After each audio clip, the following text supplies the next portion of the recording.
Big Bad Iga Wild on Tour. Welcome to Tennis in a Minute. Today we're going to take a look at Iga Swiatek's post-match interview. We're also going to take a look at her next matchup against Elena Rybakina. And as always, my coverage is brought to you via the Doctrine of Fair Use, the Fair Dealing, and the Digital Millennium Act. Thank you for joining me. You could be anywhere in the world, but you are here with me. Now, Iga Swiatek faced a lot of criticism last year after being suspended by the ITIA for cross-contamination and failing a performance-enhancing drug test. However, she would say in her post-match interview today, "Am I a good poker player?" That's right, guys. Discussing the fact of having a preference of playing Yelena Ostapenko or Elena Rybakina, she would say she doesn't care. Me personally, as she would joke and kind of laugh at the matter before saying, "Am I a good poker player?" I would say she would prefer to play Elena Rybakina versus Elena Ostapenko. Clearly, because she's never defeated Yelena Ostapenko. And we kind of see the tide changing with Elena Rybakina, as right now the main tour head-to-head is 5-4. But if we factor in the lower level matches, the exhibition matches, Elena Rybakina actually leads that head-to-head 7-5, right? So I think that the tide has changed a little bit, but we also have to consider that Elena Rybakina has been injured a lot and going through a lot of things mentally off the court.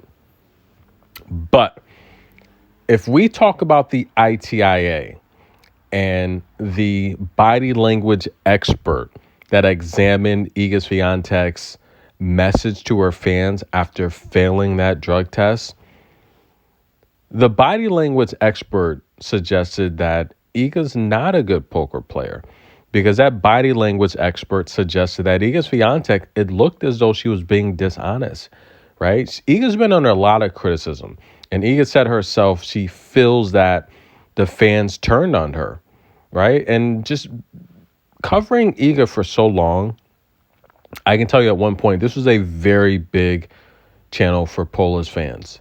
You know, I was covering Iga's matches, I was supporting her, and a lot of Polish fans came here and they showed me love.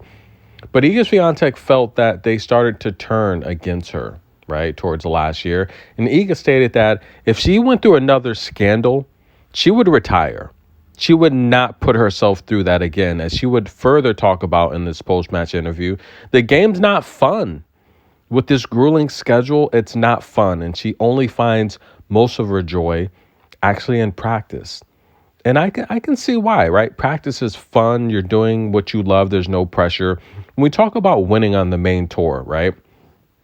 There's so much politics. There's so many investors, endorsements, sponsors. They want a return on their investment. They want you to win. And I feel Iga was under a lot of criticism and pressure. And some fans stated that they felt she is guilty of using performance-enhancing drugs, and that, in fact, the ITA was wrong. It was not a cross-contamination, but maybe a bigger, deeper scandal underneath the layers.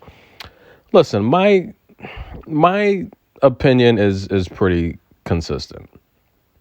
I mean, we've seen the ITIA react pretty harsh to players that have tested positive for performance-enhancing drugs.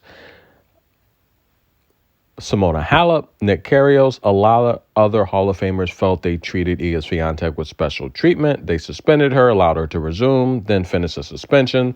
They're like, this is unheard of. Where do they do that at? My personal opinion is a straight one. If they determine that it was from cross-contamination, they did all the research, Iga provided all the documentation they needed, and that's what they concluded their investigation as, and then it is what it is, right? But I do feel that players are under a lot of pressure, and sometimes when you're under that type of pressure, some players will cheat. They will do dishonest things, right?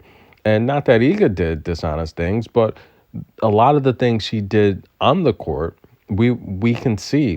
They were visible. And I felt the fans after a while said, look, enough is enough, right? The holding up the racket, the constantly delaying the server. Those are violations of the rules, and we've seen Iga penalized for actions like that in the past. Now, I will state that I do hope she finds mental peace and clarity to an extent where the game can become fun again for her. But again, when you factor in money, a lot of times it's not fun. And I think it's the case across the board in all sports, whether it's football, basketball. These players, they're not having fun because you also have to factor in the grueling schedule of tennis. These players don't have a personal life, right? It's constant tennis all day long. It's business, it's interviews. And I can see why players retire early. And I've always said this. I've truly felt this. I don't think Iga Swiatek will play past 30.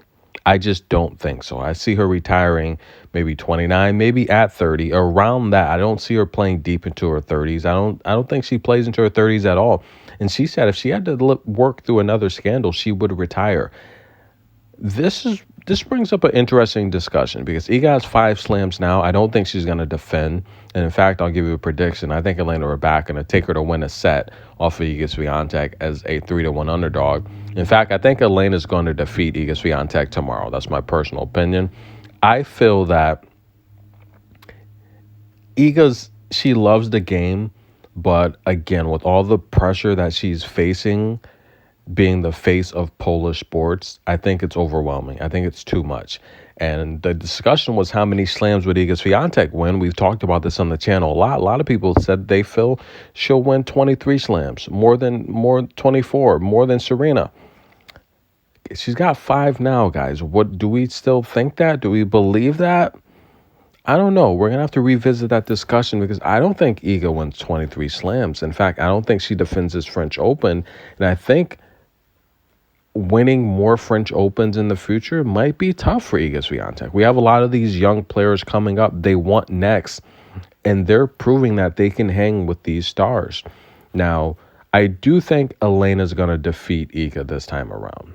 I do think so, but I'm also concerned with Iga just not having fun. I hope she can get to a place where mentally she's at peace, where she feels that she can enjoy the game again, because everyone deserves to have fun doing what they love to do. And I think the business aspect has taken some joy away from Iga Swiatek.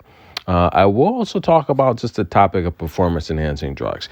If we go back to the baseball era where we had all the greats, Mark McGwire, Sammy Sosa, Barry Bonds, Roger Clemens, Alex Rodriguez, they were all caught up in that Balco investigation where a lot of people felt that Bud Selig, the commissioner of baseball at the time, he let this happen.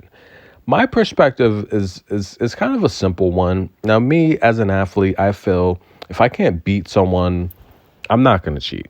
I'm not going to do something to take away or discredit you. If you're better than me, you deserve all the recognition, all the accolades. You deserve everything that comes with that, right? If I don't have what it takes to beat you, then I don't. I'm not going to do anything to make myself better, whether it's, faster, stronger. I just don't think so. That's not within my integrity. I'm not for that. But the consensus was in that baseball era, ticket prices were so high. You go to a baseball game, you take your family, your significant other, your kids. You got to spend money on tickets, parking, travel. You go to the game, a hot dog's $8. A Coke or drink, a beverage is $5. If you want a beer, that's probably another $12. Right? If you factor in popcorn, that's probably like $6. Cotton candy's $8. You buy a souvenir, or a shirt or a jersey, that's gonna be another $60. You take your family to a baseball game, you might spend $1,000. That's a lot of money. And then you go to the baseball game, you leave and the score is 1-0, 2-0. The consensus during that time was they don't care if the players were using performance-enhancing drugs. They want to see entertainment. This is entertainment at the end of the day, right? They want to see action. They want to have fun and cheer and see home runs. For those prices, there should be home runs hit at every other at bat. I mean, I kind of agree. I can see that perspective. But I also think the consensus was, take a look at Barry Bonds, Shohei Ohtani. Amazing player, highest contract in the history of baseball. His on-base slugging percentage, he led the MLB in numerous categories last year. But his on-base slugging percentage was still nowhere near Barry Bonds. Nowhere near. So we're looking at the greatest hitter right now, him or Aaron Judge, as in terms of last season, right? Because that season over, this season still in progress. None of them came close to Barry Bonds. So I think the consensus was, even if someone is using performance enhancing drugs, first of all, a great player is a great player. You can't take that away from them. But what is it really doing? Does it really make you see better? Does it make you contact the ball better? Does it improve your IQ? Does it make you a little bit stronger? Maybe. You still have to be a good hitter, right? I think the consensus was a great player is still a great player. It may help you with recovery, but is it really that big of a deal? I don't know, to be honest with you. But I mean, if you take a look at someone like Simona Halep and Roxadusat, it helped expand her lungs, allegedly giving her, quicker recovery time in between games, rallies, and sets. With tennis, I think it's maybe a different sport. I think that can help you a lot, especially when we're factoring in stamina, which is very big on the tennis court, right? Sports like baseball, especially basketball, I don't think PEDs could really help make you a different player with basketball.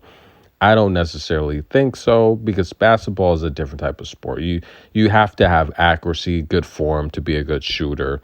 You have to practice to be a good dribbler. A little different. Tennis is such a fast pace where if you have that extra stamina and oxygen recovery, that can be a huge difference. And again, maybe in basketball as well, possibly, but I think the game pace with basketball is a little different. Sometimes you're playing half court sets, you have situational plays you're running, you're playing different teams that use different things. So I don't know, it's volatile. But I think the consensus overall was fans didn't care if players were using, because they wanted to see high scoring entertainment. And personally, I think along the lines of that, I think if you're a great player, you're a great player. Maybe it will help you here and there in the long run.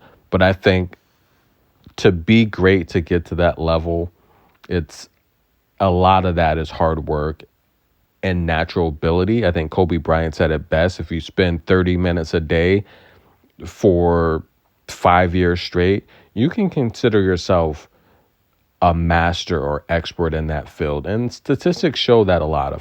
Of course, that varies. That's not the case with every profession, sport, or thing you do.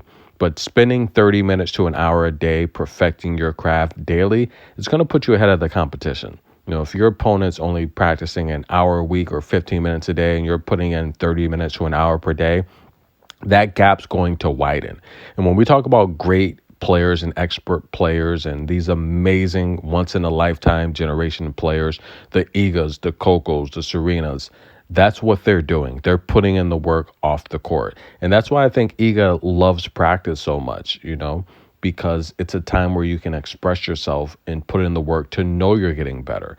But when we factor in the professional matches, then come the sponsors, the endorsements, the money, the fans booing, or these expectations of you from the fans. It could be tough. And Iga talked about how Carlos Alcaraz, he has a good balance between the two. He's an amazing shot maker, and how he's still able to have fun. So I think if Iga can take a page from Carlos's book and help get her in a mental space where she's okay, I think we would all love to see that. But the matchup against Elena Rybakina, I think Elena's going to win outright, but I'll take Elena to win a set, because I just feel Iga's performance against her last match, who she faced, Jacqueline Christian, I want to say, wasn't too good. She struggled to get 55% of her first serves and play barely. And I just felt Jacqueline, who doesn't move as well, she's got power. I felt Iga, and again, she won the match fairly easily. I just felt Iga's numbers could have been a little better. What do you think? Comment below, guys. We're going to take a look at some prediction videos in the next video. Stay tuned for that. And we're going to talk Coco's matchup. Tennis in a minute. We'll be back.